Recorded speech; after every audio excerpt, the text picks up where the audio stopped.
I think one of the things that we need in this world is places where we try to practice living the way we ought to live.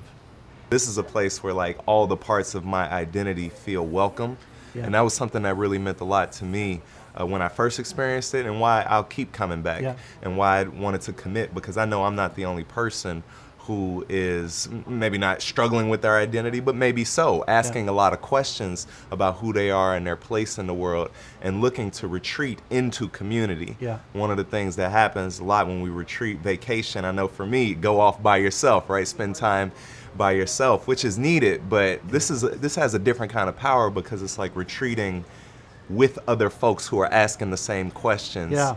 And then you build a city, you know, at the bottom of a mountain or somewhere in relationship to North Carolina, and you try to answer and talk out these questions together, not even answer them, but to do that together.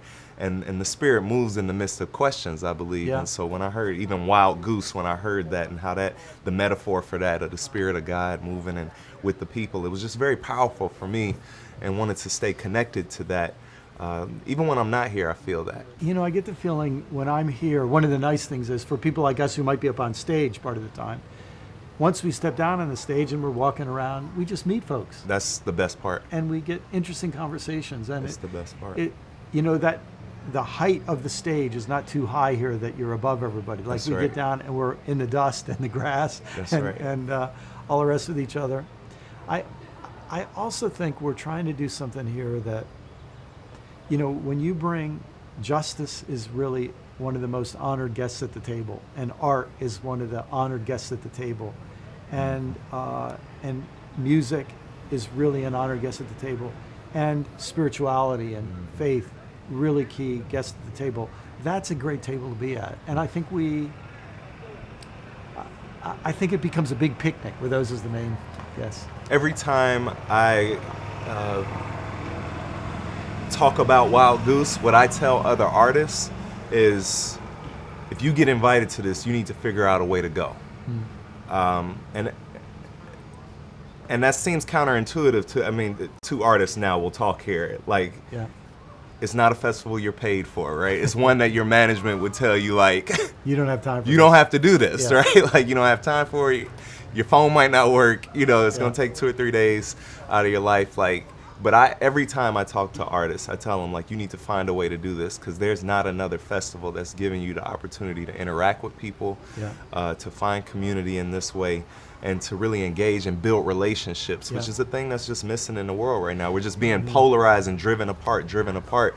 This is really a place that battles against that, Yeah. and really calls that, names that as wrong, and says, no, we need you to get together. We're gonna go camping together, we're gonna eat together, we're gonna find ways to be together in community. And so any artist I talk to, they're like, oh, what was the experience like? How was it? You know, I'm like, look, a lot of the things I'm about to tell you will go against perhaps what management and PR and all, you know, with your brand and all that other kind of stuff. But like, you need to figure out a way to get here, because it's gonna change your life. You know what you said about us being polarized and torn apart, it's not easy, is it? I mean, we got so many things working against. We're siloed by denominations and religions. We're siloed by race. We're siloed by sexual orientation, Right. certainly politics.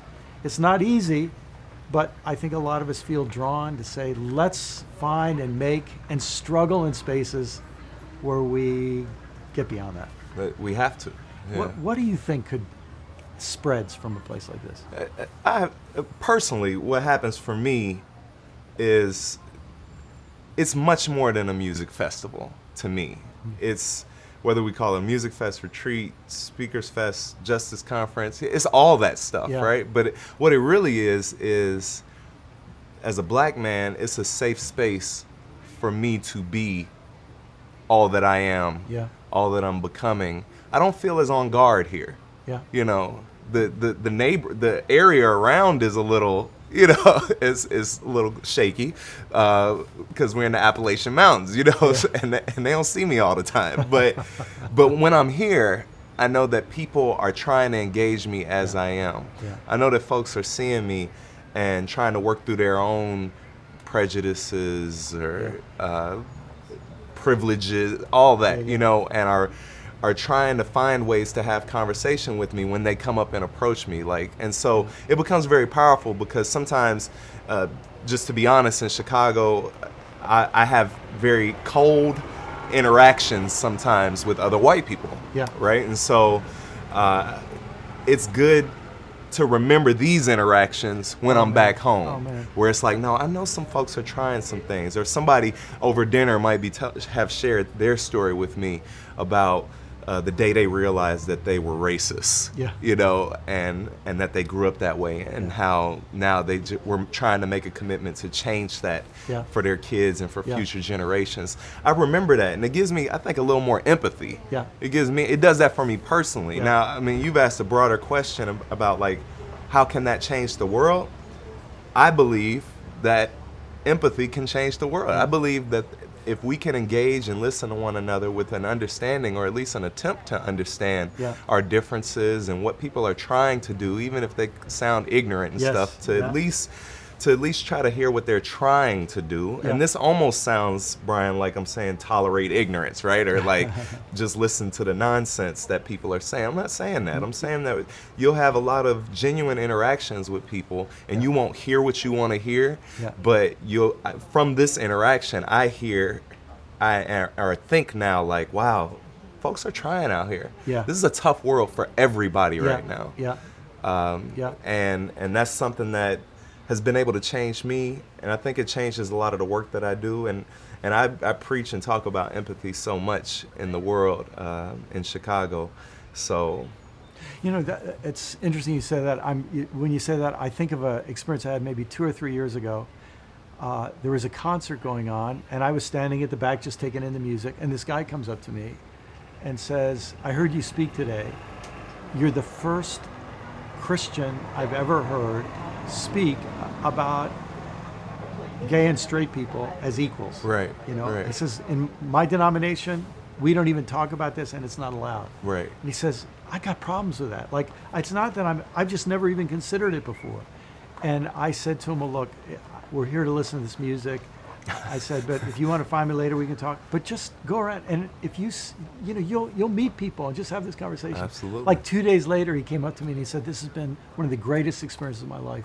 He said, "I don't know what's changing in my mind, but I met people and have conversations I wouldn't have at home." That's you right. know? That's right. And I think that's a pretty powerful thing. I think it is. I I also know from experience that people hear things here that they've never heard before. Mm-hmm. They meet people they never met before, and for the rest of their lives, now they've just opened up a new room of the house. Mm-hmm. A couple years ago, we had a friend of mine come as a speaker who's a Muslim activist, Mm-hmm.